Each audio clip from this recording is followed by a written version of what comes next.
Day 2 ng aming Hong Kong adventure. Hi! Day 2! Day 2. Papunta nga pala kami sa The Peak. At sa point na to, napansin namin na si Mami ay naka-short lang. At si Daddy naman ay nasa loob ng bagyong jacket. Lumalamig. Ay, pwede.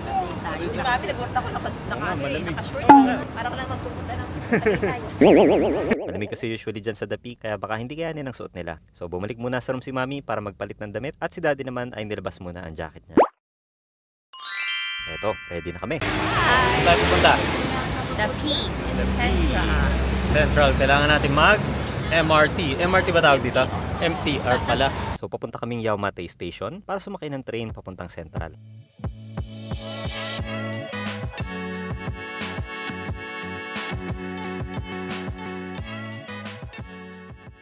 At eto, nakarating na din kami. Sinek pala namin yung lumang octopus card namin. Yan nga pala yung para mga beep card natin dito sa Pilipinas.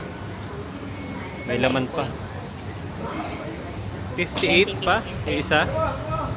Kaya lang, expired na daw at hindi na daw pwedeng gamitin. Nagbaka sakali lang naman. So bumili na lang din kami ng bago at nagbalod kami. Ay, ang anak ko, ang likot-likot talaga. So bumaba na kami dito sa platform at naghintay kami ng train. Buti na lang talaga nandyan si Lolo Danny Kenzo. Para kahit papano, tinitingnan-tingnan siya. Sabi sa inyo, mahirap talaga mag-travel kapag may alagang makulit. At ito na nga yung train dumating na. Unang train na rin din nga pala ni Kenzo sa Hong Kong din.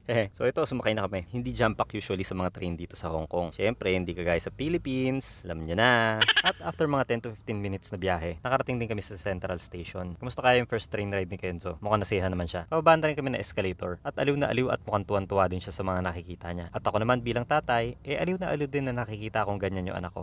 Hi! Diba parang mga binata at dalaga. Walang dalang bata. Pagka si Lolo Danny Kenzo nagtutulak sa kanya, minsan para kami mga binata at dalaga. And then pagbaba namin dito sa Central, nag-picture muna kami at kumuha ng mga kaunting video.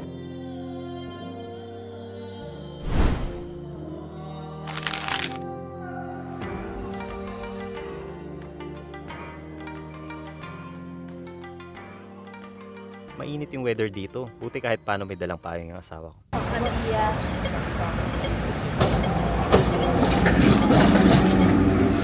Ito yung tunog na nakakaaliw sa Hong Kong, yung stoplight. At dahil paakyat na yung daan, ako na muna yung nagtulak kay Kenzo. So konting trivia lang dito sa The Peak. Alam nyo ba na ito yung oldest funicular train dito sa Asia? O yung mga train na akyat baba lang ang ruta? Masabi natin ito yung mga lumang cable car nung araw. Na itayo ito noong May 30, 1888. So nasa mga 135 years old na to ngayon. Steam power pa yan dati. At na-convert lang to electric noong 1926. Noong 1800s, dyan nakatira yung mga British colonial officials. At yung mga mayayamang residente dito, ginawa nga pala yan para mapadali yung pagta-travel nila pataas. Nag-ooperate yan kahit nung World War II, pero nahinto yan nung nasakop na sila ng mga Japanese around 1941 to 1945. At nito lang 2022 ay nirenovate na ulit ito bilang modern at air-conditioned version. At mukhang bagong-bago na compared before. At eto, nakarating na din kami sa taas. Pwede ka mag-chill dito. Actually, mag-chill ka talaga automatically sa lamig, lalo kapag kagabi ka nagpunta. May mga kainan dito at bilihan ng mga souvenirs.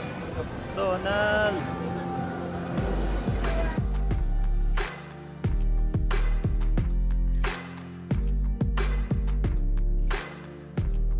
Dito nyo rin pala makikita yung Madame Tussauds o madalas na tinatawag ng mga turista na Wax Museum. Hindi na kami nagpunta muna dito. Mahirap na, baka makabasag yung makulit namin alaga. So nag-enjoy muna kami dito, kumuha kami ng mga pictures, videos, at makumasaya naman ang little boy namin. After noon, syempre bumaba na rin kami. Same tram lang yung sasakyan pababa. And by the way, naranasan namin dati na sobrang jam-pack talaga yung pila pababa ng tram. Dahil sa sobrang dami na rin siguro ng tao. May other way nga pala pababa through bus. Pero nabanggit ko lang. Ito yung isang gustong-gusto ko dito. Yung makita yung view ng Hong Kong na dito mo lang talaga makikita. Napagod na yung baby namin. So pupunta na kami sa next destination namin muna. Pero ito lang muna for this episode. Samahan nyo ulit kami sa mga susunod. Maraming salamat sa panonood.